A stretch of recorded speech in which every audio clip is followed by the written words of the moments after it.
నమస్తే, welcome to our channel. నేను మీ అనిల్. గత కొన్ని రోజులుగా ఇరాన్ అమెరికా మధ్యలో జరుగుతున్న యుద్ధం మనందరికీ తెలిసిందే. ప్రపంచ దేశాలన్నీ కూడా ఒక్కసారిగా దీనిపైన, ఈ యుద్ధం పైన చర్చించుకోలేనా చేశాయని చెప్పుకోవాలి. అంటే ఆ యుద్ధ వాతావరణం ఆ విధంగా జరిగిందని చెప్పుకోవాలి. ఇరాన్ పైన ఇజ్రాయెల్, అదేవిధంగా అటు అమెరికా ఇజ్రాయెల్ పైన ఇరాన్. సో ఇటు ఆస్తి నష్టం, ప్రాణ నష్టం ఇవి మామూలుగా జరగలేదు. ముఖ్యంగా ఇందులో చెప్పుకుంటే ఇరాన్ దేశానికి చాలా నష్టం వచ్చిందని చెప్పుకోవాలి. అటు ఆర్థికంగా కావచ్చు, అదేవిధంగా ఇటు ప్రాణాల పరంగా చూసుకున్నా కూడా.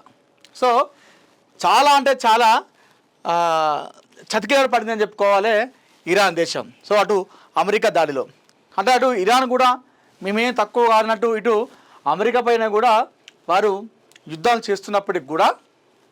చేస్తున్నప్పటికీ సో ఇరాన్ ఆర్థికంగా ఒక పెద్ద దేశం కాబట్టి, ప్రపంచ దేశాలలో అభివృద్ధిలో ముందున్న దేశం కాబట్టి, సో వీళ్ళకు ఉన్నటువంటి ఏదైతే అటు మిస్సైల్స్ కావచ్చు, అదేవిధంగా ఆ సీజ్ ఫైర్ ల్యాండ్ ఇవన్నిటితో పోల్చుకుంటే ఇది కాస్త ఎక్కువ కాబట్టి ఇరాన్ దేశం కాస్త ఎక్కువ నష్టపోయింది.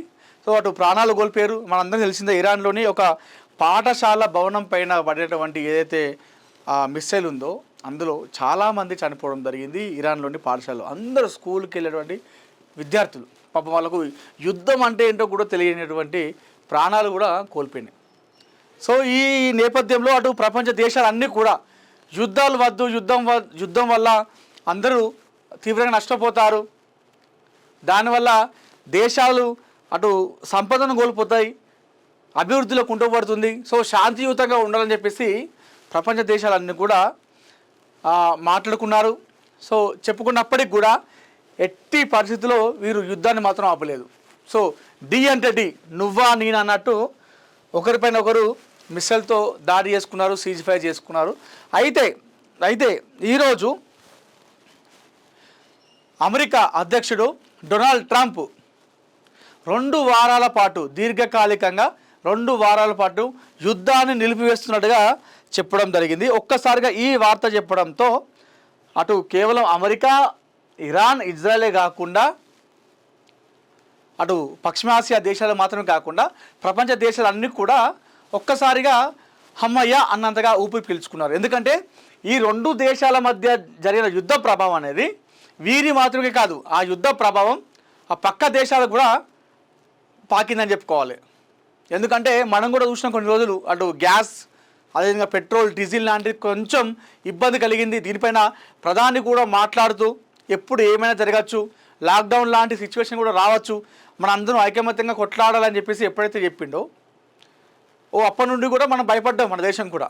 సో ఈ 2 దేశాల మధ్య ఈరోజు డొనాల్డ్ ట్రంప్ 2 వారాల పాటు, అంటే శాశ్వతంగా కాదు, కేవలం దీర్ఘకాలికంగా అంటే కొన్ని రోజుల పాటు విరామం ఉంటుందని చెప్పేసి 2 వారాల పాటు అని చెప్పగానే ఒక్కసారిగా హమ్మయ్య అంటూ ఊపిరి పీల్చుకున్నారు కొన్ని దేశాలు.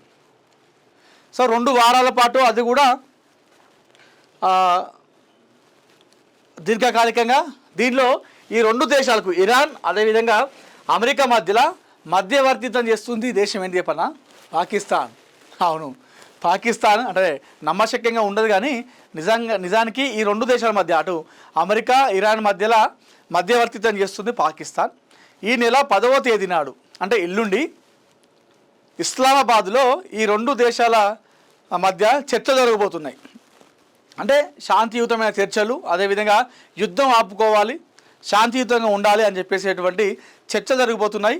ఈ 2 దేశాలకు మధ్య వ్యక్తిత్వం పాకిస్తాన్ చేస్తుంది. ఎల్లుండి ఇస్లామాబాద్లో ఈ ఇరువురు కూడా చర్చలు చేసుకోబోతున్నారు ఆ యుద్ధం గురించి. ఇందులో ముఖ్యంగా యుద్ధం గురించి చెప్పుకుంటే అందులో ఇరాన్ ముఖ్యంగా 10 ప్రతిపాదనలు తీసుకొచ్చింది. ఆ 10లో మొదటి పాయింట్ చూసుకుంటే యుద్ధం అనేది ఉండద్దు, శాశ్వతంగా నిలిపివేయాలి అని చెప్పేసి అందులో మొదటి ప్రతిపాదనలో ఇరాన్ తెలిపడం జరిగింది. అంటే యుద్ధాన్ని నిలిపివేయాలి, అది కూడా శాశ్వతంగా నిలిపివేయాలన్నట్టుగా అందులో మొదటి ప్రతిపాదనలో తెలిపింది ఇరాన్. సో ఇదంతా పక్కన పెడితే ఒక్కసారిగా ఈరోజు ఈ 2 వారాల పాటు యుద్ధం ఆపుతున్నట్టుగా, కొన్ని రోజులు విరామం ఇస్తున్నట్టుగా అమెరికా అధ్యక్షుడు ట్రంప్ తెలిపగానే ఇరాన్లో ఉన్నటువంటి ఇండియా ఎంబసీ ఇరాన్లో ఉన్నటువంటి భారత పౌరులను అలర్ట్ చేసింది. ఎవరైతే ఇరాన్లో ఉంటున్నారో ఎన్ని రోజులు యుద్ధం కారణంగా చాలామంది కూడా వాళ్ళు మన దేశానికి రాలేకపోయారు. సో అమెరికా అధ్యక్షుడు ట్రంప్ ఈరోజు ఏదైతే సీజ్ ఫైర్ ఒప్పందం ఉందో ఆ 2 వారాల పాటు విరామం ఇస్తున్నట్టుగా తెలియగానే ఒక్కసారిగా ఇరాన్లో ఉన్నటువంటి భారత పౌరులకు మన ఇండియన్ ఎంబసీ అలర్ట్ చేసింది. సో మీరు తక్షణమే ఇరాన్ దేశాన్ని వదిలి రావాలంటూ కూడా వాళ్ళు అడ్వైజ్ చేయడం జరిగింది భారత పౌరులకు మన ఇండియన్ ఎంబసీ. సో దీనికోసం ఎలా రావాలి, ఎక్కడ కాంటాక్ట్ అవ్వాలనేది కూడా ఇన్ఫర్మేషన్ ఇచ్చింది. ఇరాన్లో ఉన్నటువంటి భారత రాయబార కార్యాలయంలో వెళ్తే దానికి సంబంధించినటువంటి సమాచారం మొత్తం ఉంటుంది. వారిని కలిస్తే వాళ్ళు పూర్తి సమాచారం ఇస్తారు. సో ఈ 2 వారాల పాటు యుద్ధ విరామం ఉంది కాబట్టి ఈ 2 వారాల పాటు సో యుద్ధం ఇలాంటిది లేదు కాబట్టి సో మీరు తక్షణమే ఇరాన్ను ఖాళీ చేసి ఇరాన్ను వదిలిపెట్టి వెంటనే ఇండియాకు రావాలి. దీనికి సంబంధించినటువంటి విషయం తెలుసుకోవాలంటే ఇరాన్లోని భారత రాయబార కార్యాలయానికి వెళ్తే వాళ్ళు పూర్తి సమాచారం అందిస్తారని చెప్పేసి మన ఇండియన్ ఎంబసీ ఎక్స్లో పోస్ట్ చేయడం జరిగింది. సో మేము కొన్ని మార్గాలను మేము సూచిస్తాము, ఆ మార్గాల ద్వారా మీరు ఇండియాకి రావాలంటూ కూడా ఎక్స్లో పోస్ట్ చేసింది ఇండియన్ ఎంబసీ. ఒక్కసారిగా ఈ విషయం చెప్పడంతోనే అంటే ఈ యుద్ధ ఉన్న నేపథ్యంలో మన వాళ్ళు ఇండియాకి రావాలని చెప్పేసి పిలుపునియడంతో ఒక్కసారిగా ఆ ఎక్స్లో పోస్ట్ చేసినటువంటి మ్యాటర్కి ఒక్కసారిగా అందరు కూడా ఆలోచింపజేసేలా అనిపిస్తుంది. అంటే ఈ యుద్ధం ఇంకా ఆగదు కావచ్చు అనేటువంటి నేపథ్యంలోనే ఇండియన్ ఎంబసీ ఈ విధంగా స్పందించింది. కేంద్రం ఈ విధంగా ఇరాన్లో ఉన్నటువంటి భారత పౌరులను అడ్వైజ్ చేస్తుంది వాళ్ళని చెప్పేసి చాలామంది అనుకుంటా ఉన్నారు. అంటే ఇప్పటికే 2 వారాల పాటు వాళ్ళు అక్కడ విరామం తీసుకున్నారు. అదేవిధంగా ఎల్లుండి ఇస్లామాబాద్లో ఈ 2 దేశాల మధ్య చర్చలు ఉన్నాయి. సో ఈ చర్చలు సఫలం కాకుండా విఫలం అవుతాయేమో అన్నటువంటి నేపథ్యంలోనే ఇండియన్ ఎంబసీ ఇరాన్లో ఉన్నటువంటి భారత పౌరులను ఖాళీ చేసి ఇండియాకు రావాలని చెప్పేసి చెప్తా ఉందన్నట్టుగా మరికొంతమంది అనుకుంటా ఉన్నారు. సో ఇరాన్లో ఉన్నటువంటి భారత పౌరులకు మన ఇండియన్ ఎంబసీ అయితే ఒక అలర్ట్ చేసింది, ఒక అడ్వైస్ అయితే ఇచ్చింది. ఇరాన్లో ఈ 2 వారాల పాటు యుద్ధం అయిపోయింది. ఈ 2 వారాల వ్యవధిలో మీరు భారత్కు విచ్చేసేయాలి. దీనికి సంబంధించినటువంటి సమాచారం కోసం ఇరాన్లో భారత రాయబార కార్యాలయంలో వెళ్ళండి, వెళ్ళి అక్కడ ఇన్ఫర్మేషన్ తెలుసుకొని మేము సూచించినటువంటి మార్గాల ద్వారా మీరు భారత్కు రావాలంటూ కూడా ఎక్స్లో పోస్ట్ చేయడం జరిగింది.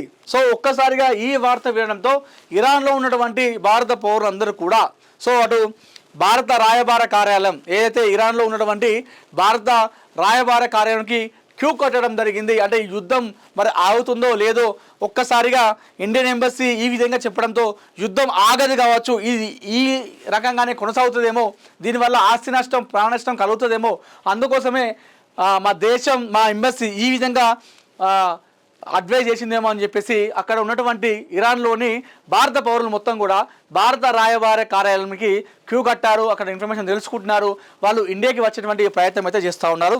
సో చూద్దాం మరి ఈ 2 వారాల తర్వాత సీజ్ ఫైర్ ఇలానే కొనసాగుతుందా, చర్చలు సఫలమై యుద్ధం ఆగిపోతాయనేది చూడాలి. మొత్తానికైతే ఇండియన్ ఎంబసీ ఈ 2 వారాల పాటు ఇరాన్లో అటు అమెరికా మధ్యలో యుద్ధం ఆగడంతో ఇరాన్లో ఉన్నటువంటి భారత పౌరులు వెంటనే భారత్కు రావాలని చెప్పేసి అడ్వైజ్ ఇవ్వడం వెనకాల ఉన్నటువంటి ఆంతర్యం ఏమిటో తెలియాలంటే మరికొన్ని రోజులు మనం వెయిట్ చేయాల్సిందే.